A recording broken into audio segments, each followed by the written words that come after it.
welcome back. And of course, another big game on this afternoon. It's the battle of the East Geelong suburbs. It's the local derby. It's the East Geelong Eagles taking on the Tommy Tigers. It's out of Thunderdome, the home of the Tommy Tigers. And Smithy, doesn't matter where they are on the ladder, there's a bit of feeling between these two eastern clubs. The Thunderdome. Oh, sorry. Do I have me wrong teeth in? No, that's right. No, look, as I said, Dick, Thompson have been going along pretty well, and we sort of got under our radar a little bit, but now got some work to do. Go outside the top 5 for the first time in some time, and now with East Geelong above them, this is a really important game for them. If they lose this one, it's one of those 8-point games that can really make them hurt, and they'll need to get some more work through their forward line. As I said, they've got some individuals up there in McLeod, Solomaki, or these type of blokes. Young Dylan McFarlane playing at full forward, and obviously would have a run the ruck, I would think, at some stage. But they're going to have to find some goal kickers. Mitchell Hodgson's been a regular goal kicker, but he'll kick his 2 or 3 for them, but they'll need to find more. East Geelong probably found the form they needed to find last week, made a few changes, got some blokes back into the side. Chamberlain came back in. I think he would make a difference.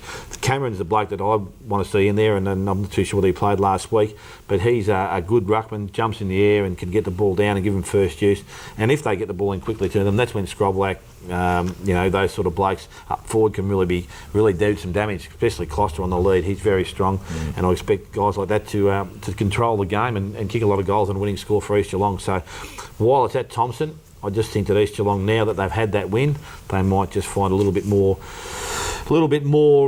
endeavour, I suppose, a little bit more urgency in their game, because they need to keep winning to make sure that distance between them, 5th spot and the rest of the field starts to have some distance in it.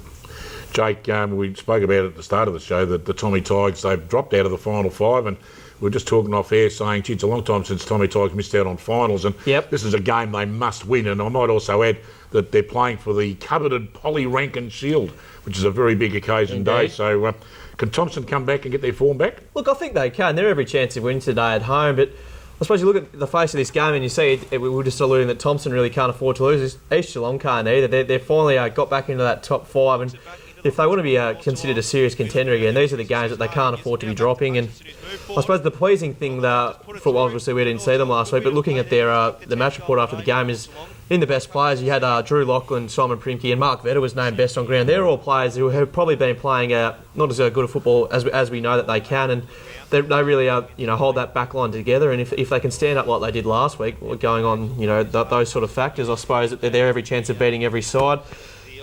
I think today they will get the job done over Thompson, just purely because they're probably a cut above, and Thompson probably just don't have that quality all across the board. And it looks like East Geelong have finally got that form back, and will continue on their merry way for the rest of the season towards finals. Out of the Keith Barclay over, the rampaging North Geelong Magpies, they take on the old foe, Anarchy Roos. Had some great battles back in the 90s and some sensational grand finals.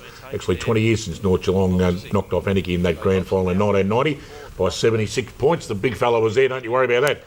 Dale, I can't see North Geelong losing this. I think the Magpies are on fire. Well, you're probably right there, Dick, and they're playing some really good football. As I said, we can only go out each week and play the game of football that they want to play, and I think Frank's got them going pretty well. As I said, when a team can regularly kick big bags of goal in a quarter, it really breaks them open. And we're just looking at the screen there. Mark Harvey, who's been a bit of a warrior, I suppose. He's been in and out of different clubs. He started at Winchelsea, went to Corona, now he's at North Geelong. He was very, very good through the middle of the ground. Brody Watts provided plenty of strength through the middle. Hutchison with his dash out of the middle. Fitzsimmons through that middle of the ground was sensational. Taylor Reynolds off the half back line, and another bloke, Luke Parker, who I thought was probably best on ground. Just his lead up work from half forward he played like a second wingman, but he got a lot of ball up the ground. He was very clean, and all he did. And Kane Swinnerson going back, playing in the back line. Obviously, I reckon that's his best spot. Now with Marley Swain playing some good football there for them, that they've got a great balance. It won't that Anarchy will be out there, because they now realise that their winning formula has to come back to them fairly quickly. So they lose another one now, it probably will put them well and truly out, and obviously between now and the end of the season becomes a long time. So they'll need to get their forwards going pretty well. Cook, Pittman, those sort of blokes, we've mentioned them regularly, but they are the keys to their side. If they can kick their 4 or 5 apiece, and those other blokes through the half forward line get a 2 or 3, then they're a fair chance. But for mine, North Geelong playing good footy. Just another game, Jake, where another side, Anarchy, need to win this, or else their season's probably in jeopardy. Yep, they were travelling along very nicely. Got a few surprise wins, but you're right, they do need to win today. But I'm going to join in with the rest of the panel and just blow that North Geelong trumpet, because they're definitely the form side of the competition. Although they're not on top of the ladder like Werribee, I suppose Werribee haven't put a foot wrong, and neither have Bannockburn. As far as I would be tipping North Geelong against anyone this week, Dick. The way they're playing is they're quick, they move the footy, and a very exciting team to watch. They're a great side to watch, Dick. So you should be proud of the side that you support, and I think they'll continue on their merry way today and get the 4 points. Just wipe that dribble off your chin. It looks bad on television. It's unbelievable.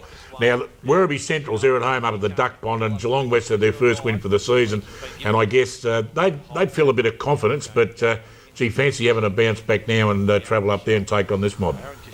Smithy. Thank you. I didn't know where you're looking at, Dick. No, you're absolutely right. Look, as I said, 2 weeks ago they kicked 16 goals against you blokes, and on most days that would be winning score in our competition. But when the side kicks 34, you don't win games. But they've got a really big job. I don't think they're quite up to the Werribee, the way they're going at the present time. They won't want to go into that game with a poor attitude, because this side could really trouble them. But I think that with their forward power, they'll win.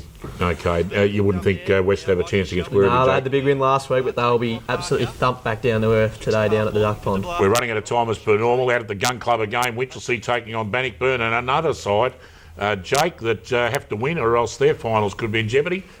Yep. I think Bannockburn will end the season today for Winchelsea. Smithy? Yeah, I agree. I don't think they're going up and running, and they've got a few injuries in the club at the moment. A few suspensions too, which won't help them at all, but Bannockburn travelling nicely. Fantastic. Well, it's just about it for another week of footy, and it's been a magnificent... What are you laughing at, you blokes, anyway? Jumper. Yeah, What's mate, a jumper? I reckon Benny Bennett shouldn't have sent his jumper down to you, mate, because it's a bit ordinary. Well, I tell you what, being the greatest fan of Bang, Bang, Bang, Bang, Bang, Benny Bennett, I'm looking for a job on that show when my contract runs out on this one, so I'm keeping the options open. I reckon I could fit on the show. You're might have to move out. You're definitely not a pink flamingo, more like a pink elephant or something like that. Pink elephant? Oh, shit. Well, actually, someone said you're not a pink flamingo, you're a flock of flamingos. Oh, there you go. There you go. So a flock. So Benny Bennett, there's a thing that men should think before they wear pink, Benny, so... Unbelievable. Speaking of Bang Bang Benny Bennett, stay tuned for the footy show coming on after this. Oh, I do love a Saturday Arvo. Daryl Pittman and the boy. Magnificent morning of sport on Channel 31. Stay tuned. You have a great afternoon in footy, folks. And what was that? 44. Channel 44, digital 44. If you don't know how to get it, stick your auto tune on. And if you don't know how to do that, call the kids in or the grandkids like I had to do. But you'll get me in digital, and it is slimming. Okay, it's okay, but it's fantastic now. We're all in digital. It's fantastic. So I'm a pink digital dick this morning. So there you go. Have a great afternoon in sport. We're allowed to say that. You are. Fair enough. Thank you very much. Have a great afternoon. And we'll see you all again if we're allowed to come back on air next Saturday morning. Bye for now.